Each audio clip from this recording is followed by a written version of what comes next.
Alors, dans l'actualité aujourd'hui, d'abord, le NAM Grue des Îles qui reprend du service ce vendredi 13. Ben oui, vendredi 13, mais quand même, je pense que les gens de l'île seront contents de retrouver leur navire, malgré que, et il faut saluer aussi la Société de traversée du Québec, qui, tant bien que mal, a essayé d'organiser les transports là, pour faciliter la vie là, des gens de l'île aux Grues. Alors, je pense que les gens de l'île aux Grues seront contents de revoir leur traversier et de reprendre le cours normal des choses. Là.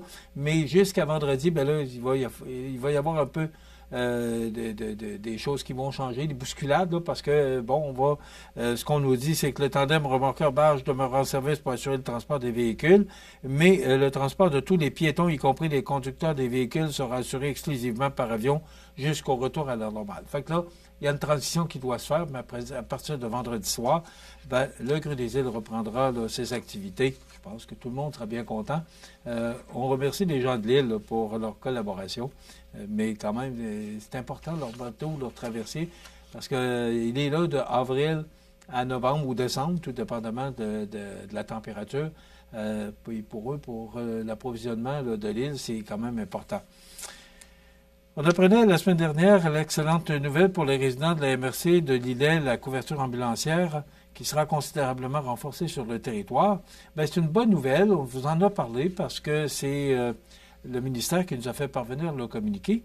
Mais là, ce qu'on nous dit, c'est que la MRC est très heureuse parce que la MRC a travaillé de concert avec les députés et tout le monde, les employés, les paramédics, les syndicats pour qu'on puisse un jour obtenir ou changer les heures de faction en horaire, des horaires à l'heure, c'est comme ça qu'on appelle ça.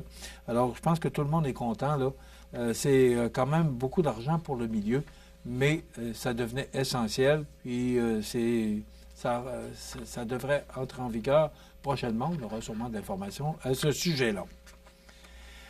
Il y a une nouvelle campagne qui s'appelle, et je cite là, le slogan, c'est « Le bac brun, ça gosse ». C'est vraiment le titre de la campagne. Alors, faites-vous une idée que vous allez l'entendre souvent. Là.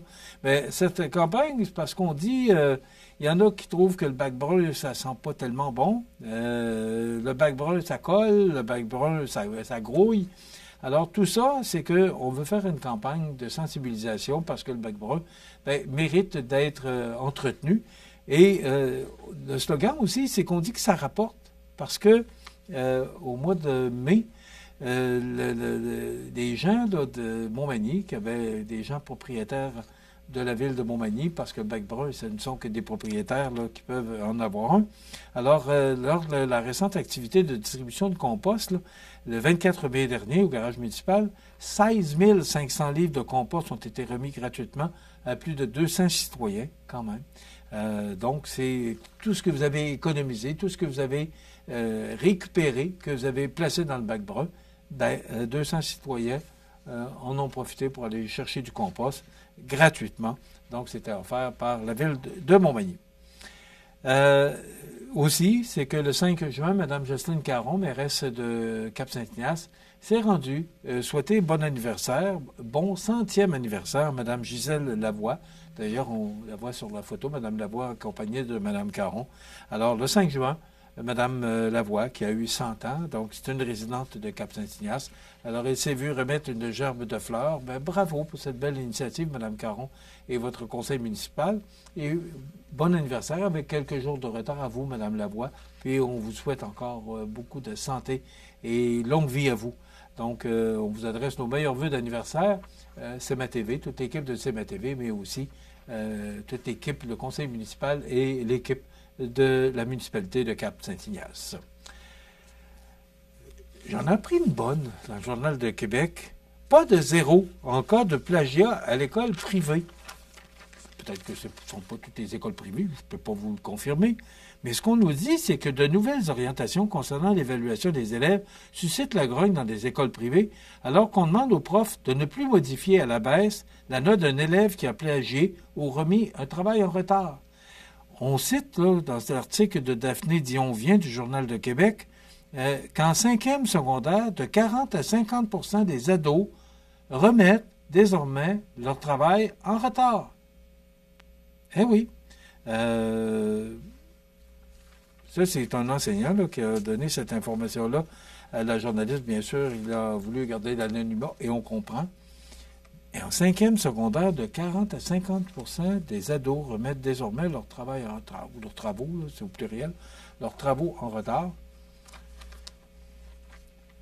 Et l'industrie de la conserve, je vous en ai parlé un petit peu lundi, c'est l'industrie de la conserve qui est menacée parce que déjà que les marges sont faibles, mais les cannes de conserve sont faites avec de l'aluminium. Et là, ben, l'aluminium, c'est 25 de plus.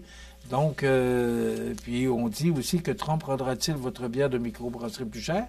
Les canettes de bière, c'est en aluminium. Alors, histoire à suivre. Demain, mercredi, on reçoit Cynthia Lamontagne des Arts de la Seine et Éric Gourde pour nous parler des actualités dans Bellechasse. Je vous souhaite de passer une excellente journée. À demain.